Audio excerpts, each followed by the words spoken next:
Kita ke beberapa agenda ekonomi dan juga emiten pemirsa yang sudah kami rangkum dalam grafis berikut ini. Ada indeks manajer pembelian atau PMI Singapura di bulan Juli, kemudian IHK Korea Selatan di bulan Juli atau year on year. Dari Amerika Serikat ada posisi cadangan di Bank Federal Reserve dan tingkat pengangguran di bulan Juli. Dari agenda ekonomi global, kita beralih pemirsa melihat agenda emiten. Akrakum dividen tunai, NISP pembayaran dividen tunai, S Hardware pembayaran dividen tunai, kemudian ada NINE pembayaran dividen tunai dan juga beberapa agenda lainnya yang selengkapnya pemirsa bisa Anda saksikan di layar ya. Kemudian pemirsa, kita akan beralih untuk mengupdate bursa Asia. Data selengkapnya kita akan lihat sebagai berikut. Nikkei Jepang terpantau turun pemirsa 4,64%, Straits Times turun 1%, Kospi turun 2,75%, Hang Seng Hong Kong turun 1,62%. Ada apa dengan bursa Asia pemirsa yang pada pagi hari ini pelemahannya sangat tajam ya. Tampaknya akan membuat indeks harga saham gabungan juga ikutan berbalik arah nih pemirsa.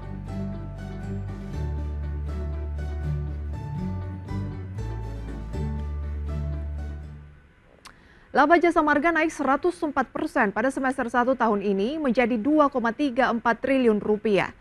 Dan pemirsa melansir laporan keuangan, jasa marga mencatatkan laba sebesar 2,34 triliun rupiah di semester 1 2024, naik 104,32% secara tahunan atau year on year dari periode sebelumnya 1,14 triliun rupiah saja. Adapun pendapatan jasa marga sebesar 13,07 triliun rupiah juga mengalami kenaikan 46,49% year on year. Secara rinci, pendapatan jasa marga ditopang segmen pendapatan tol sebesar 8,37 triliun rupiah, disusul segmen pendapatan konstruksi 3,96 triliun rupiah dan segmen pendapatan usaha lainnya 732,68 miliar rupiah. Dan pendapatan dan kinerja jasa marga secara total disokong oleh peningkatan bisnis tol yang memiliki margin lebih besar dibandingkan dengan konstruksi. Pendapatan tol jasa marga melesat 36,54% menjadi 8 triliun lebih. Porsi beban pokok terhadap pendapatan tol jasa marga hanya 44,92% dibandingkan dengan porsi beban pokok terhadap pendapatan konstruksi jasa marga yang mencapai 99,49%. Sehingga meski pendapatan konstruksi meningkat 104%, kontribusi bisnis konstruksi cenderung tipis. Dalam mengelola proyek jalan tol baru dalam 5 tahun ke depan, jasa marga berkomitmen mencapai target yang sudah ditetapkan seoptimal mungkin dan tetap mengendalikan aktivitas konstruksi jalan tol secara bertahap. Saat ini jasa marga memiliki beberapa proyek dalam tahap konstruksi dan pembebasan lahan, yaitu Jalan Tol Probolinggo-Banyuwangi, Jalan Tol Yogyakarta-Bawen, Jalan Tol Solo-Yogyakarta, Kulon Progo, Jalan Tol Jakarta Cikampek 2 Selatan, dan Jalan Tol Akses Patimban.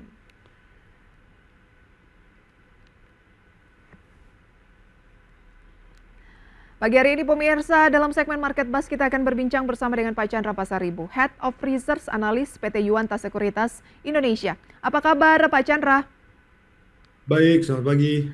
Selamat pagi, terima kasih sudah join pada pagi hari ini. Sebenarnya kita ingin mengulas laporan keuangan khususnya dari jasa marga yang apik begitu ya, membukukan laba di atas 100%. Tetapi ada yang menarik tadi dari Bursa Asia terupdate bahwa Nikkei turun 4% dan semua indeks utama di kawasan Asia, Straits Times Singapura, kemudian ada Kospi dan juga ada Hang Seng di sana yang turun cukup dalam. Ini mengindikasikan apa dan mungkin ada sentimen yang Anda lihat di sana? Kemungkinan besar agak sell on news ya, karena dari Fed kemarin meeting kan ada indikasi bahwa ada kemungkinan penurunan tingkat bunga dilakukan dimulai di bulan September depan, sehingga akhirnya memang sebenarnya market belakangan secara global udah rally duluan, sebenarnya udah naik, sehingga dengan adanya relatif sedikit banyak kepastian tentang penurunan bunga dari the Fed, kelihatannya orang jadi sell on news sih ya. Jadi termasuk makanya kenapa global kelihatan semuanya akhirnya koreksi. Ada kemungkinan juga IHSG di hari ini juga akan mengalami tekanan yang sama sih. Tekanan yang sama cukup akan dalam atau bagaimana? Kira-kira dibandingkan dengan bursa Asia lainnya kita akan turun, biasanya kan kita turun yang termaksud yang sudah dalam itu kalau di atas 0,5%. Bagaimana kira-kira peluangnya di pembukaan pagi hari ini melihat tadi Nikkei Jepang itu turunnya 4%? Ya mungkin tidak sejauh itu kali ya. Hmm. Mungkin bukan kali ya, 1%-an mungkin akan terjadi koreksi, mungkin ke level 7.200 mungkin akan dites kembali. Biasanya sih market kita relatif cukup resilient. Belakangan ini sebenarnya kita lihat adanya positif sentimen dengan foreign inflow ya. Jadi mungkin hampir 3 minggu belakangan ini sebenarnya ada positif foreign inflow di situ. Mungkin itu bisa sedikit memberikan pertahanan lah ya. Kalau misalnya market koreksi lagi, ada kemungkinan kita lihat bahwa asing mungkin bisa melihat kita menjadi lebih atraktif sehingga mungkin mereka bisa masuk kembali sih. Oke, artinya kalaupun ada pelemahan mengikuti bursa global, khususnya Asia yang melemah pada pagi hari ini, dan Anda bilang ada kemungkinan kita akan bisa turun hari ini di akhir pekan 1%-an, seenggaknya net buy yang sudah berlangsung 3 pekan terakhir ini bisa menjadi bantalan kalaupun terjadi pelemahan, begitu ya Pak Chandra? Kita perlu untuk waspada nggak Pak dengan pelemahan yang akan dalam pada pagi hari ini? Mungkin saham-saham apa yang akan disasar oleh aksi jual dan apa yang sebaiknya investor lakukan? Biasanya kan kalau yang blue chips ya, terutama di banks, karena di banks itu kan kita tahu sebenarnya rally belakangan ini disupport oleh sektor finansial. Terutama karena memang banks itu secara financial result relatif memang masih cukup bagus gitu ya. Jadi ada kemungkinan itu duluan yang akan ya mungkin akan terjadi koreksi yang cukup dalam di sektor perbankan, termasuk juga mungkin beberapa blue chips company ya, seperti mungkin biasanya kayak Telkom juga agak recover nih belakangan ini, Mhm. mungkin mendapatkan tekanan jual, juga termasuk seperti Astra atau ICBP. Jadi apa rekomendasi Anda untuk pagi hari ini Pak Chandra di tengah peluang terjadi tekanan? Em, Agak cenderung mungkin wait and see, Mhm. biarin kanan jualnya agak off dulu, baru kita ambil opportunity untuk masuk ya. Jadi nggak perlu buru-buru sih.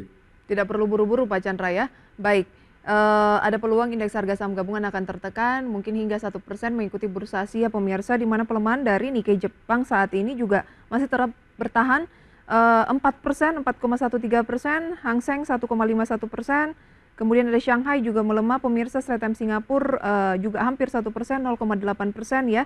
Dan nanti akan kita lihat di pre-opening akan seperti apa untuk indeks harga saham gabungan. Tapi jangan buru-buru untuk masuk dulu ketika ada koreksi ya Pak Chandra. Betul, betul, Masih ada peluang untuk lanjutan. Karena pun kalau ada koreksi hari ini baru hari pertama begitu ya. betul. Oke, Pak Chandra, kita ke laporan keuangan. Tadi kami sudah menghadirkan beberapa informasi, tapi yang menarik mungkin adalah jasa marga. Dengan laba yang melonjak lebih dari 100%, prospeknya bagaimana menurut Anda untuk emiten JSMR? Sebenarnya kalau dilihat ada berbagai faktor lah ya, tapi artinya secara bottom line memang ada improvement di kinerja operasional daripada jasa marga.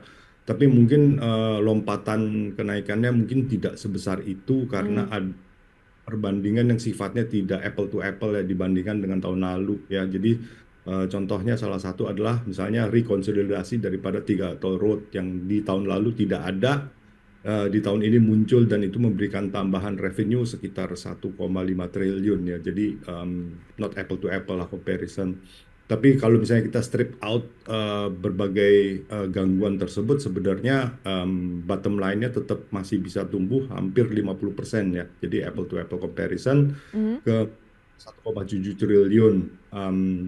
Jadi pada dasarnya yang terjadi adalah bahwa memang terjadi perbaikan atau recovery sesudah COVID ya. Jadi traffic volume itu basically balik atau even lebih tinggi daripada sebelum COVID. Ditambah lagi ada tambahan daripada tarif adjustment dari tahun lalu ya. Jadi memang secara operasional memang kita lihat ada perbaikan yang cukup signifikan sih. Oke, ketika Anda melihat memang ada perbaikan yang signifikan di sana, antara laba kemudian pendapatan juga dua-duanya ini mengalami kenaikan. Nah, bagaimana proyeksi investasi untuk jasa marga? Kita sih sebenarnya udah expect dari sebelumnya ya. Jadi sebenarnya hasil yang kita lihat sekarang ini masih sesuai dengan ekspektasi Oke. kita. Dan secara target price kita ada di 5850. Jadi relatively mungkin agak udah reflected ya bahwa Mhm. udah tercermin di harga saham sehingga mungkin kita agak cenderung mungkin agak neutral sih sebenarnya terhadap jasa marga. Oke, jasa marga ini bisa dibilang berarti harusnya sudah di price in begitu ya Pak ya? Oh, betul. Karena kinerjanya ini memang sudah diekspektasikan akan mengalami pertumbuhan khususnya pasca COVID, apalagi penggunaan dari jalan tol juga trafficnya semakin meningkat begitu ya. Jadi Anda melihat 104% laba ini adalah sesuatu yang wajar ya. Betul, betul. Oke, ada yang Mungkin silakan Pak. Oke, mungkin lanjutan daripada jasa marga adalah monetisasi daripada jalan tol road yang Trans Java ya, karena Mm-mm. tentunya akan memberikan tambahan seperti modal terhadap jasa marga sehingga akhirnya memang beberapa ekspansi tol road yang tadi sudah disebutkan ada sekitar 5 ruas itu mungkin bisa berjalan dengan lebih cepat atau lebih mulus lah dari sisi financing sehingga itu akan bisa menjadi seperti engine growth berikutnya sih. Baik. 1 bulan terakhir ini jasa marga baru naik 2,37%. Kalau kita tarik garis lebih panjang, 6 bulan terakhir itu 15,14% penguatannya ya. Itu sebenarnya sudah tergolong cukup signifikan untuk jasa marga atau bagaimana kalau Anda tadi katakan bahwa ya ini sebenarnya sudah sesuai ekspektasi. Harusnya masih ada ruang dong untuk kenaikan jasa marga lebih dari ya paling tidak hanya 2% 1 bulan ini misalnya masih ada peluang lagi pasca rilis kinerja ini atau menurut Pak Chandra memang pergerakannya ya sedikit agak lamban? Harusnya pergerakan sedikit agak lambat ya, karena sebenarnya harusnya kita tarik investment horizon-nya itu mundur bahkan even sampai mungkin fourth quarter tahun lalu ya. Jadi Oke, sudah terlihat indikasi-indikasi dari 3 atau 4 kuartal terakhir. Jadi itu sebenarnya harus sudah di price in yang muncul di share price yang sekarang ini gitu. Jadi kelihatannya untuk yang harga saham yang sekarang ini kenapa naiknya hanya 2%-an itu memang udah dari buntutnya daripada kenaikan refleksi daripada kenaikan fundamental sih. baik. Kita lihat bahwa meski pendapatannya ini kan mengalami kenaikan khususnya dari bisnis tolnya gitu ya. Konstruksi untuk segmen konstruksinya ini juga meningkat, tetapi kontribusi bisnis konstruksinya ini cenderung tipis karena ada beban pokok terhadap pendapatan konstruksi yang mencapai 99, bebannya itu 99,49%. Nah, apakah memang artinya konstruksi memang saat ini sangat lesu baik di jasa marga maupun yang lainnya? Nanti akan kita ulas lebih jauh. Pak Chandra, kita jeda terlebih dahulu ya. Dan Oke. pemirsa, update pembukaan perdagangan juga akan kami hadirkan serta rekomendasi saham pilihan usai jeda. Tetaplah bersama kami dalam segmen Market Buzz. Terima kasih pemirsa bagi Anda yang masih bergabung bersama kami dalam segmen Market Buzz. Kita masih akan berbincang bersama dengan Pak Chandra Pasaribu, Head of Research Analyst PT Yuanta Sekuritas dan masih mengulas terkait dengan kinerja dari emiten khususnya jasa marga yang membukukan laba 104%. Sebagian besar tadi sudah kita ulas analisisnya juga seperti apa untuk sahamnya. Tapi saya masih tertarik Pak Chandra terkait dengan porsi beban pokok terhadap pendapatan tol jasa marga itu kan hanya 44,92% dibandingkan dengan porsi beban pokok terhadap pendapatan konstruksinya 99,49%. Sehingga meski pendapatan konstruksinya meningkat, kontribusi bisnis konstruksinya ini cenderung tipis membebani gitu. Apakah artinya sektor konstruksi memang saat ini sedang lesu dan bukan cuma saat ini tapi kayaknya ke depan juga masih akan lesu? Dan bagaimana bagi yang sudah berinvestasi di konstruksi tapi kayaknya sulit untuk keluar saat ini? Ya, jadi yang dikonstruksi di jasa marga mungkin pemahamannya agak sedikit berbeda dengan konstruksi yang dilakukan oleh seperti Wika atau Waskita atau PP ya gitu. Jadi di sini sebenarnya pendapatan konstruksi itu adalah jalan tol baru yang sedang dibangun gitu. Jadi ini Hmm, accounting ruling lah ya, sehingga memang kita lihat bahwa di pendapatannya besar diimbangi juga dengan pengeluaran yang besar karena basically itu adalah membangun tolnya mereka sendiri ya, jadi bukan jasa terhadap third party, jadi sehingga memang pendapatan itu relatif hampir nggak ada lah ya, oke, jadi income daripada jasa marga adalah tarif jalan tol itu sih sebenarnya begitu. baik. Jasa Marga 5350, apa rekomendasi Anda untuk Jasa Marga, Pak? Mungkin ya mungkin agak masih buy ya, tapi mungkin artinya kita dari udah cukup dekat ke target price kita ya 5850, jadi Oke. memang nggak terlalu banyak sih. Dan saat ini di pembukaan turun 0,9% ya, di 5350 Anda melihat bahwa sudah dekat dengan target di 58, jadi agak mulai masih bisa baik tapi range-nya sudah mulai sempit begitu ya Pak ya? Oke, kita tinggalkan jasa marga. Saya akan mengulas sedikit pembukaan perdagangan pada pagi hari ini karena waktu menunjukkan pukul 9 lebih 1 menit pemirsa. Di mana IHSG iya turun cukup dalam ya Pak ya. 1 menit ini turunnya sudah 0,8%, hampir 1% di 7268. Memang tadi Anda juga sudah sampaikan kemungkinan akan turun mungkin sekitar 1%. Kita perlu khawatir nggak Pak dengan pelemahan ini? Harusnya sih enggak ya. Saya pikir ini harusnya teknikal karena kita lihat di global semua begitu. Kalau kita lihat sejauh ini kan financial result sampai dengan first half 2024 relatif tidak terlalu jelek ya. Memang ada beberapa tantangan ke depan. Kemarin juga ada PMI yang di bawah 50 gitu ya. Jadi udah ada warning light. Tapi so far sih harusnya lebih pressure-nya lebih ke growth daripada sustainability ya. Jadi Mhm. sustainability balance sheet relatif masih pada bagus, tetapi memang peluang pertumbuhan yang mungkin menjadi tantangan ke depan sih. Baik, Anda melihat kalau sustainability kita tuh cukup aman ya, akan sustainable di posisi itu. Tetapi growth justru yang kita khawatirkan masih bisa tumbuh lagi tidak? Seperti itu ya? Ada kemungkinan pertumbuhannya jadi agak lebih melambat sih. Tapi tren dari indeks harga saham gabungan saat ini, Anda melihatnya lagi sedang di tren apa, Pak? Harusnya cenderung akan mungkin sideways to Sideways. ya, mungkin sedikit melemah sedikit ya kali. Karena terus terang aja kan balik lagi tadi karena yang udah di price in kan adalah penurunan the Fed. Hmm, Kejadian benar atau enggak. Kalau misalnya tiba-tiba nggak kejadian pasti akan cenderung turun. Kalau dia kejadian udah sesuai dengan ekspektasi. Di sisi domestik, pertanyaan adalah di exchange rate ya. Apakah nanti dengan penurunan the Fed itu sebenarnya akan bisa menarik kembali short term capital untuk masuk ke kita atau enggak? Karena itu akan sedikit banyak memberikan positif sentimen terhadap rupiah yang masih cenderung melemah gitu loh. Jadi dua faktor itu yang akan cenderung tarik menarik gitu ya. Dan kelihatannya mungkin peluang untuk naik daripada market menjadi terbatas karena kita tahu sejauh ini mungkin dari financial result pun yang earning surprise itu relatif terbatas ya. Jadi rata-rata inline atau bahkan even cenderung lebih weak gitu. baik. Kita akan keluar dari posisi sideways kalau indeks harga saham gabungan bergerak atau break di level berapa menurut Yuanta? Mungkin harus di atas 73 kali ya baru mungkin. 73 baru kita akan keluar dari fase sideways begitu ya. Dan karena data manufaktur dari Amerika semalam juga turun ke level terendah 8 bulan, ada indikasi bahwa The Fed di September yang diproyeksi akan turunkan suku bunga nih kayaknya bisa mundur lagi ya, Pak ya? Sebenarnya kalau misalnya manufakturnya melemah kan justru perlu boost ya. Mm-mm. Sehingga justru menimbulkan adanya alasan untuk Fed menurunin tingkat bunga Oh sih. justru itu mendukung ya? Mereka melambat kan, Hmm. justru didorong dari belakang dengan nurunin bunga itu kan basically mendorong manufaktur untuk atau perekonomian untuk bergerak lebih cepat. Oke. Jadi dengan data manufaktur yang melemah harusnya menjadi booster untuk The Fed untuk nurunin suku bunga. Ya, jadi alasan tambahan untuk Alasan the Fed. tambahan. Tapi kenapa kalau begitu harusnya Wall Street positif, tapi kenapa diresponnya semalam itu justru negatif, Pak? Karena udah di price in kan sebenarnya kan. Oh, oke. Baik. Baik, nanti akan kita lanjutkan juga. Kita ke saham pilihan terlebih dahulu pemirsa yang sudah kami rangkum dalam data grafis berikut ini dari Pak Chandra. Ada 4 emiten pemirsa, diantaranya adalah saham-saham sebagai berikut. Yang pertama pemirsa ada INKP buy, MDKA buy on weakness, TOWR buy, dan SMGR buy on weakness. Kita akan ke saham INKP terlebih dahulu. Semenarik apa saham ini, Pak?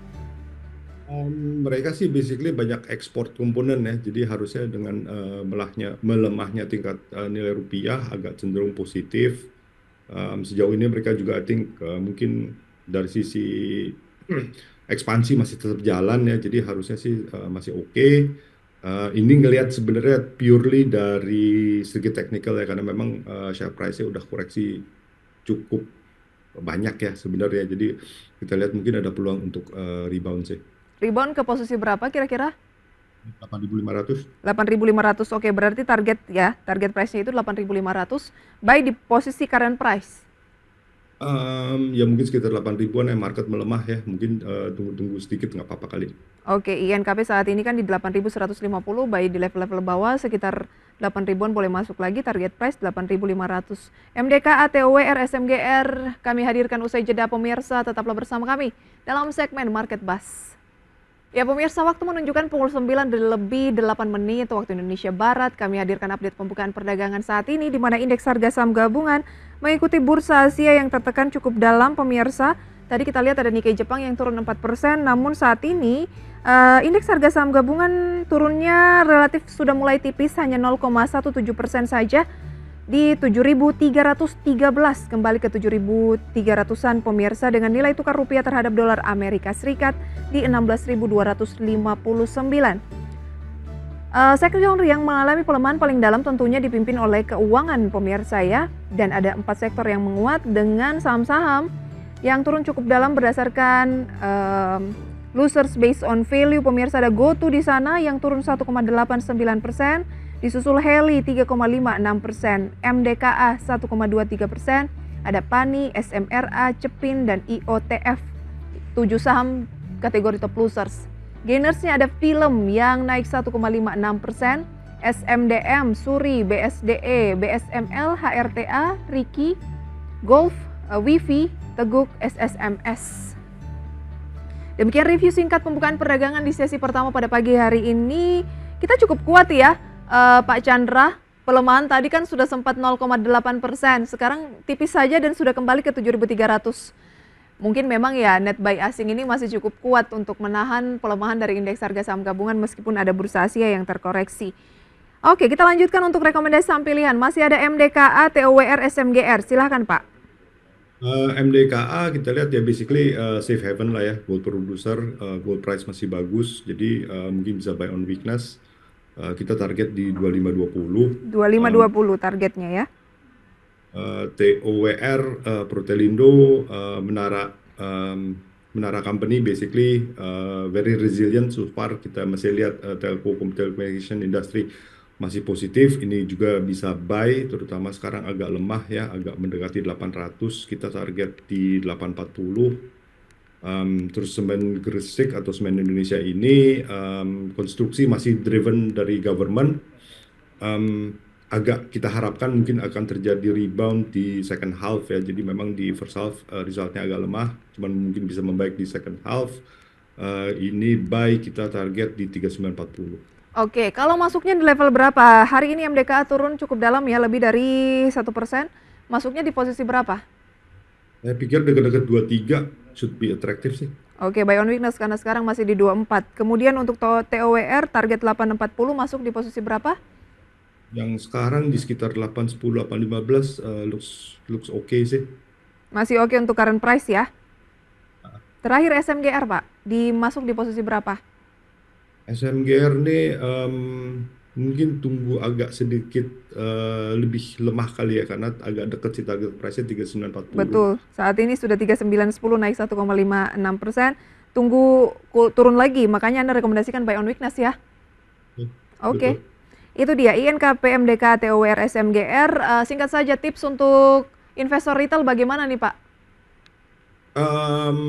Basically mungkin lebih perhatiin yang di blue chip sekali ya, karena tadi kan kalau ada tekanan jual kembali, mungkin bisa take posisi opportunistic sih sedikit. Untuk bisa cicil beli ya. Betul. Baik, terima kasih Pak Chandra sharing informasinya di segmen Market Buzz. Sukses selalu untuk Anda. Selamat pagi Pak. Terima kasih, selamat pagi.